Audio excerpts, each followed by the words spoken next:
Ang ganda talaga dito, nakaka-relax. Talagang pag may problema ka, mapapawi talaga. Ay, si Mare kaya to? Oo nga, si Mare. Mare! Mare! Uy, Mare! Ikaw nga, Mare! Uy, pare. Anong ginagawa mo dito, Mare? Ala, pare, wala akong magawa eh. Mukhang nag-iisa ka dito, Mare, ah. Ako nga, pare, ayoko na sa mall. Oh, Madaming taong nakakita eh, nakakahiya. mukhang pasenti-senti ka dyan, Mare, ngayon, ah. Siguro may iniisip ka, no? Ano? Nalulungkot kasi ako. Sabi na, kasi pag pumupunta ako dito, napapaisip kasi ako eh. Lalo na pag may problema, dito ako nagpupunta. Puntahan mo rin pala, Mare, to. Oo, pare eh. May problema ka ba? Kaya ka napunta dito? Oo, napapaisip kasi ako kasi iniisip kita, Mare. Kaya ako napapunta dito, tamang-tama. Pagpunta ko naman dito, sa kakaisip ko sa'yo eh, nandito ka naman pala. Isip mo naman, pare. Naalala mo pa ako. Oo, Mare, eh, hindi kita makalimutan, Mare. Alam mo naman, paborito kita mag-Mare. Siya nga pala, Mare, ba't ka pala nandito? Ano ginagawa mo? Ay, nako, nalulungkot nga ako. Eh, ayoko sa mall.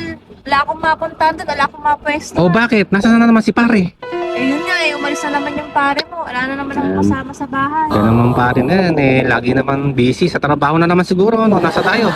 Oo, ganun na nga. Eh, nakakalungkot. Kaya tumambay din ako dito. Di ka man lang masamahan ni Pare sa mga lakad-lakad mo naman. Hayaan mo na siya, Pare. Nandito naman ako lagi para sa'yo. Mga pare, nalulungkot ako. Lagi kang dumadating. Sabi, syempre naman eh, sabi ko nga sa'yo, ako na magpupuno ng kakulangan ni Pare. Napakasarap talaga ng may paring kagaya mo. Saka pala, Mare, namiss mo ba yung pagbisita ko sa'yo nung nakaraang gabi? Oo nga pare. Ang sarap nung binigay mong saging. Nailuto ko na. Pero may natira pa doon. May natira pa doon? Oo. Tinuron mo ba? Oo. Tama, Mare, matikman yung turon mo uli. Pero sige pare, pagkatapos natin dito. Oh. Nice. Pwede, Mare. Punta tayo doon sa inyo. Diretso na tayo doon, oo. Luto ko. Oo. Turon. Sabay na tayo doon, Mare, sa inyo, ano? Para matikman ko yung matamis mong turon. Namimiss ko na yung matamis mong turon eh, kaya dinalan nga. Sarap nga eh. Ang taba.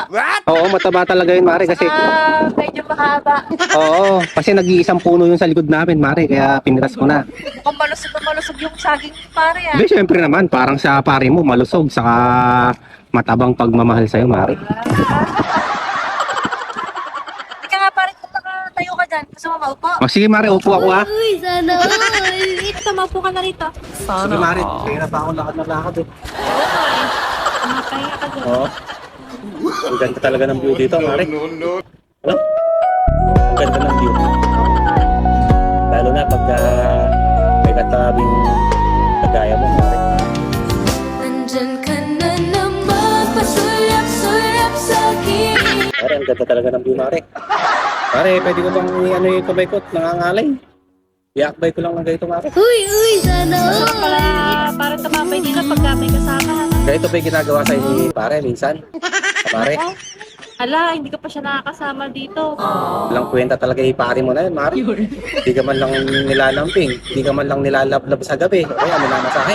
Eh, hayaan mo na pare, andyan ka naman eh. Mukhang pinapaubaya ka na talaga sa akin, Maria. Ako eh, si Mari ba? Kamusta?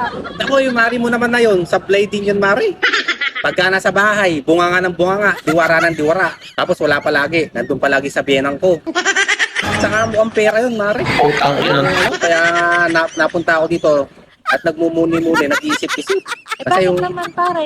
yung Mari mo nga kasi na yun, mukhang pera, bunga nga na, bungangera. Tapos ang dahil pa sinasabi, tamad pa sa gawaing bahay, palagi ako pinaglalaba. Ay, kawawa mo naman pare. Kaya nga, Kaya pala lagi kang pagod eh. oo, kaya nga Mari, sa ting pupunta ako sa inyo, talagang relax ako.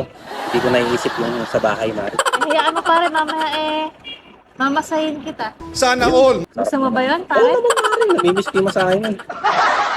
Para naman eh, ma-relax ka, saka hindi ka masyadong ma-stress. Ang ganda talaga, Nice. Mari, ng tanawin dito, saka presko yung hangin, malamig, ano? Hayaan mo na natin Lalo yung na mga problema na yun. Lalo na pagka may katabing katulad mo, Mari, nakaka-relax talaga. Nag-iba yung feeling ko. Hindi totoo yan. Nag-iinit na malamig pa, Mari. Sira ulo. Bola lang yan. Sa Mari, Miss na miss ko na talaga yung gawa mo ng turong. Sabi ko pa pare. Oo, yung sweet turong mo ginawa. Kaya nga dinalan nga kita ng sabasagi para tuwan mo ako ng mami, patikpan ko dito turong mo. Pare, pagluluto kita ng turon, pero gawa mo naman ako ng buko juice. O siyempre, gagawa tayo ng pantula. Namimiss ko na rin yung buko juice. Oo.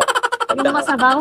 Pagdaan natin doon mamaya sa may bukuhan doon, bibili ako ng fresh buko, 2. Kasi na sa atin yun. Gusto ko yung timpla mo ha. Oo, saka ko lalagyan ng gatas para magatas mamaya. O, Ah, tara na mare. Para habang maaga makarami tayo. Wala na. O, tara na Finish mare. na. Tara. Igilasan mo mare ha. Ay,